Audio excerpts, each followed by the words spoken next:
Ah, welcome. We've been expecting you.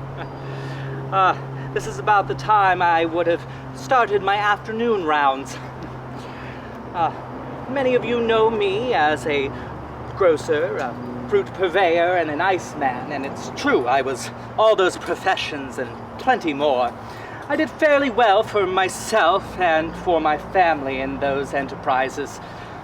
It took hard knocks and hard work every step of the way, but I'm not complaining. No, sir. I have plenty for which to be thankful.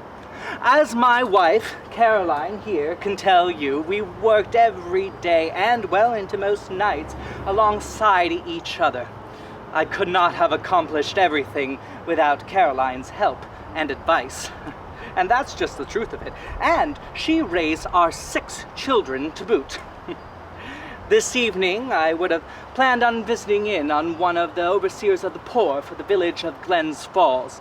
You see, I'd met quite a few families over the years, and I would have liked to know how they were getting along. I never like sitting idly by and being self-indulgent. No, sir. There's always plenty to do, and I enjoy doing it. I also had a few civic responsibilities in the village of Glens Falls in my day. Yes, in the past, at one time or another, I was an excise commissioner and a commissioner for the poor. And another time, I was on the trustees of the village and served on the board of public safety. Plenty to do. Yes, plenty to do. Plenty to do. Yes, always plenty to do. I kept the accounts in order for Charles. Everything was balanced so he could rest easy. She was the organized one, prioritizing and multitasking unceasingly. He always had the business acumen, ever since he was a young boy.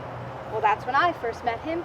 He was a few years younger than me, and actually worked as a servant at my father's homestead in Caldwell, now called Lake George Village. He was there and anywhere he could take on employment. He got it into his head early that he was going to do well in life, take care of his mother, and prove to everyone that he could take care of me. Well, it turns out that Caroline didn't need any taken care of. But between the two of us, we worked and slowly made life good for ourselves and our 6 children. Originally, I was born in Saratoga County, New York, in a small little village called Victory Mills. But my father passed away when I was 10 years old, and I had to take care of my mother.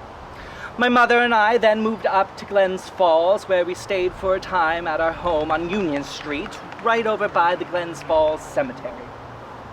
There, I had many employments and eventually became a fruit peddler. Eventually, I entered into a partnership with Key and Hovey Grocers over on 40 Warren Street, and started our own produce store at 101 Glen Street.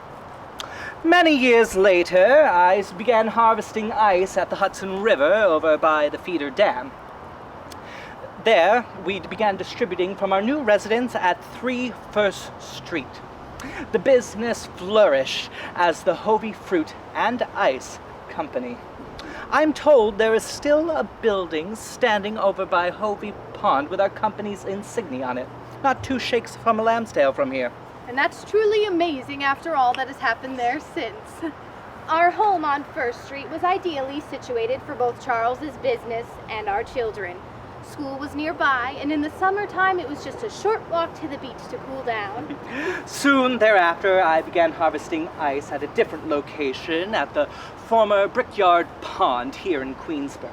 There we had 3 ice houses, and after my earthly departure, my son Fred independently took over the Hovey Ice Company, where my other son, Charles Jr., took responsibility for the Hovey Fruit Company. When it was evident that Charles's heart couldn't bear the harsh winters of Glens Falls, we began wintering in Orlando, Florida. We would take that long train ride there and back each year until 1916, when it became clear that Charles wasn't feeling well at all. It was so unsettling. I had so many plans for Orlando. I was buying up real estate and making plans for the land there. But when I became ill, my Caroline knew that I should not have made the long journey, but she was by my side, as always, my dearest. There, I passed away, and my body was brought back to our home on First Street. You could say Charles was a driven man, yes, but he was a beloved man.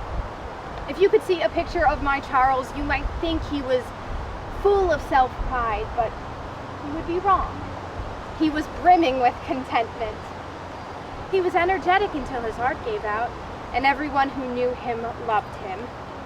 He was a kind man, making sure that no one within his village would go without warmth in the winter, or a sack of flour for baking, or money, if need be, for life's basic necessities, as he had when he was just a young lad. His peers loved him and respected him, and they missed him dearly at his death. But I saw the love he held for our 3 beautiful granddaughters, one of whom grew up to be Mrs. Caroline Hovey Pierce, daughter of our Fred, who would become CEO of the Hovey Ice Company and active in the Glens Falls Zonta Club. I saw the determination of our sons, Fred and Charles, who both worked to keep the businesses going.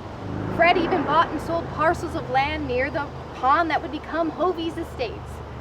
I saw our son Edward move away to school to develop his love for science, eventually working as a chemist in the war effort. Ethel would marry and establish a successful life as Mrs. Edward Kenyon, and our Darwin would stay right here on Glenwood Avenue.